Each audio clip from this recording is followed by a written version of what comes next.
Let us now look at some general characteristics of waves. There are various types of waves. The first one that we will look at is a transverse wave. So it's a wave on a string. It goes something like this. If you just give it a wiggle, it becomes a wave.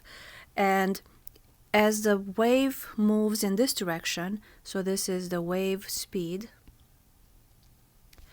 the particles on the wave actually move up and down perpendicular to the direction of propagation of the wave. So every single particle along here moves up and down, and this is the particle speed. So the fact that the particles move up and down rather than side to side makes them transverse. So the particles move transversely to the wave speed. So the other amazing thing about this is that these particles never actually touch one another. So adjacent particles, having one over here, they don't bump against one another. So the red one here and the blue ones don't ever touch one another because they all move up and down.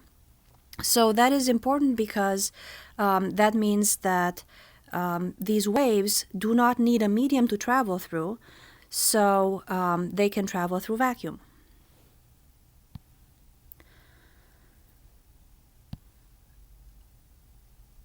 So these are the characteristics of the transverse wave. The wave particles move perpendicular to the direction of motion of the wave, and they do not need a medium through which to travel. Another type of wave is a longitudinal wave, and that is a lot harder to draw. So think of a piston or a bicycle pump. So it looks kind of like this. There is a piston at this point, and you push the piston in. So that's what a speaker does.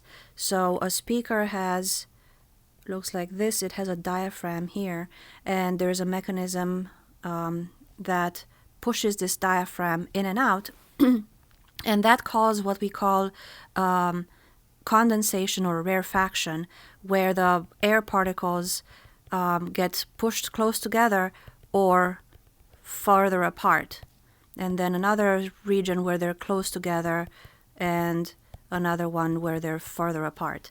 So with longitudinal waves, particles move back and forth in the direction of propagation of the wave. So this is the particle speed,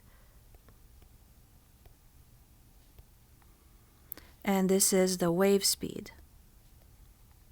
So they are along the same path, and also the particles count on bumping against one another to transmit this wave. So that's why we call them longitudinal waves, because wave particles move back and forth in the direction of propagation of the wave, but it also means that they need a medium through which to travel because they count on the particles, on bumping particles that are in their proximity, and that's how the wave will be propagated. Now, something that all waves have is periodicity. So we say that waves are cyclic or periodic. That means that they repeat themselves. They also carry energy, so that's an important thing for waves. They carry energy. Now, all waves can be drawn as sine waves. So I will draw some waves here, and here we have one sine wave. So what I mean by all waves, that means the transverse waves and longitudinal waves can be drawn like sine waves. We know that the transverse waves look like sine waves. The longitudinal don't, but it's very inconvenient to draw longitudinal waves by, dots in a cylinder. So since all waves are cyclic or periodic, we can draw all waves as sine waves. So let me have a second wave here, very similar to this first one, and a third wave. And the reason I'm doing this is because I'm going to call each of the x-axes different things. So in my first drawing, this wave is as a function of the distance it travels, The second one is as a function of time, and the last one it's as a function of degrees or radians. So I'm going to use the third one for two different things. Of course, they're angles, but they're just different units for angles. So characteristics that all waves have are their amplitude. So that's the maximum displacement from equilibrium. So that's the amplitude of the wave. All of these waves have that amplitude. Now, when we're talking about the first wave, since it's a function of distance, we say that the length of the wave that repeats itself is one wavelength. So this is 1 lambda for one wavelength. So it doesn't matter where I start. I started at the crest and went back to the crest. I could have started where it intersects the x-axis and go up and back to where it intersects the x-axis. Any part of the wave that repeats itself is one wavelength.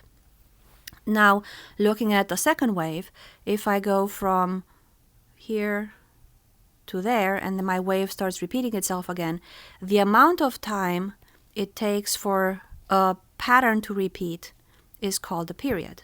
So this is 1 capital T for period. Looking at an angle, starting from here, going through there until it repeats itself, this completes 360 degrees or 2 pi radians. So we look at the wave from different points of view, either in terms of the distance it travels, the time it takes, or the angle that it goes through. So some other characteristics of waves are the frequency, and the symbol for frequency is F.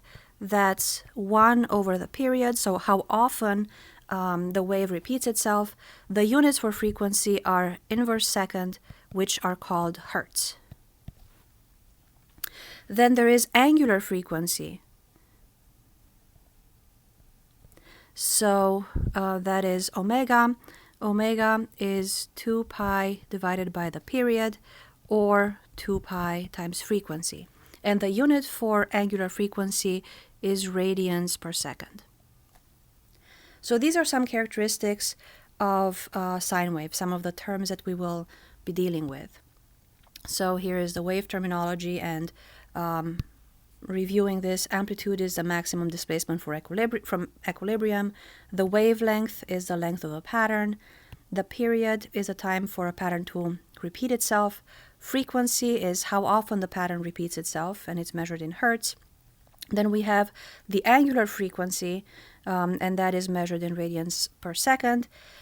And then if we look at the speed of the wave, knowing that one pattern has a length lambda, and one pattern takes an amount of time t, the period, to repeat itself, then the wave moves with a speed of lambda divided by the period, which is equal to the frequency.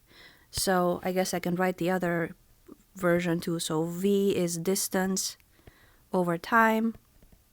So one pattern is lambda.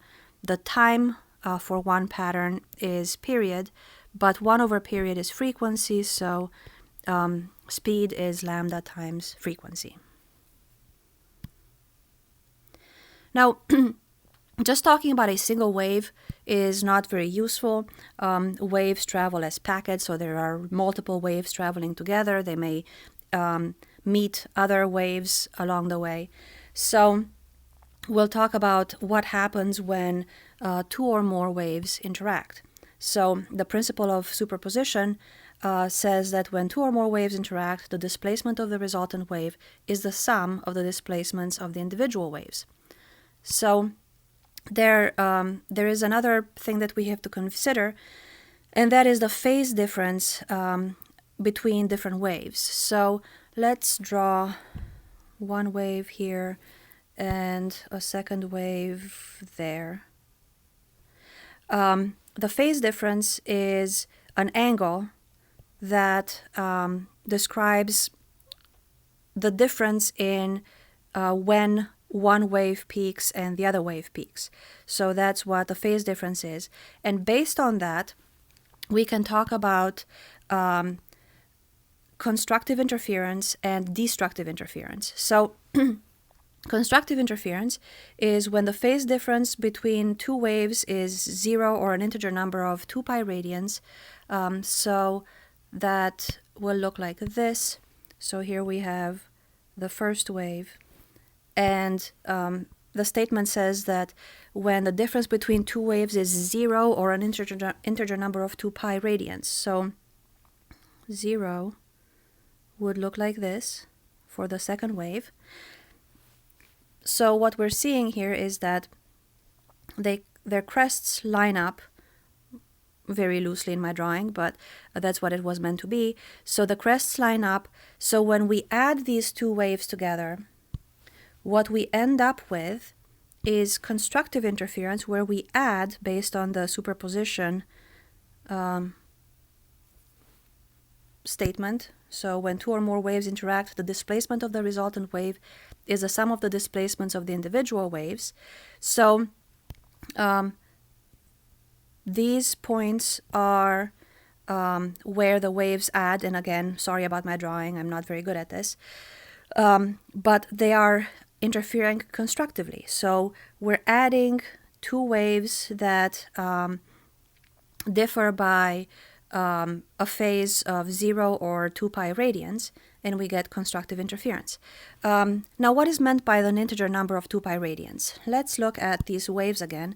So here is one of them,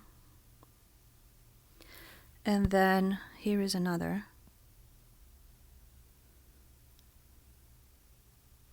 So what I have here is a phase difference between them. So they don't start at the same time, but the phase difference is actually, let's count, this is 2 pi radians, and this is another 2 pi radians. So it's an integer number of 2 pi radians, so that's 2 pi radians. So that's 4 pi radians phase difference.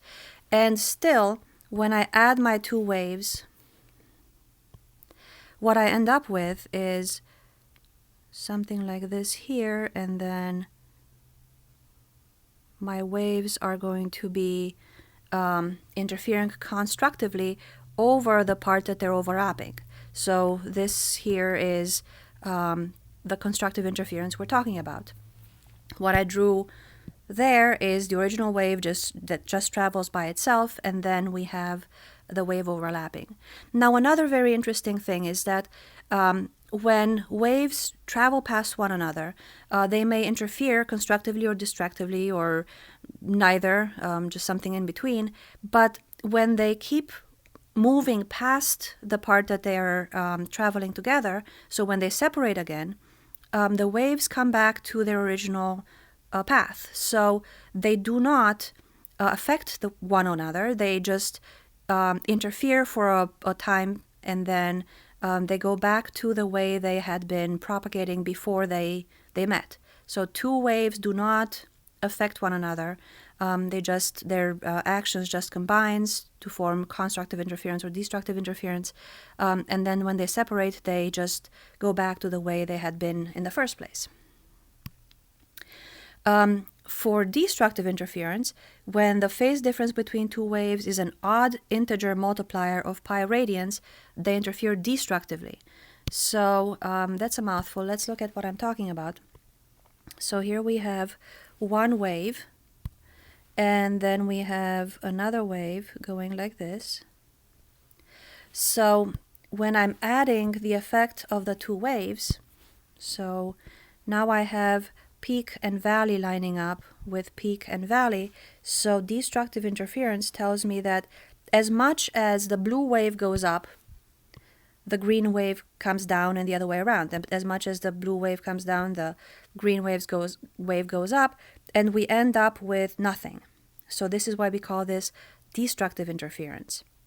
So what is this odd integer multiplier of pi radians mean? Well, if we look at the difference in wavelength between these two waves, so let's say that we're starting with, how about we look from here to here? So that would be one wavelength. And so I have to find a place where my wave goes down here, right? So this would be another wavelength. So the difference between this point and that point in the wave is half a wavelength.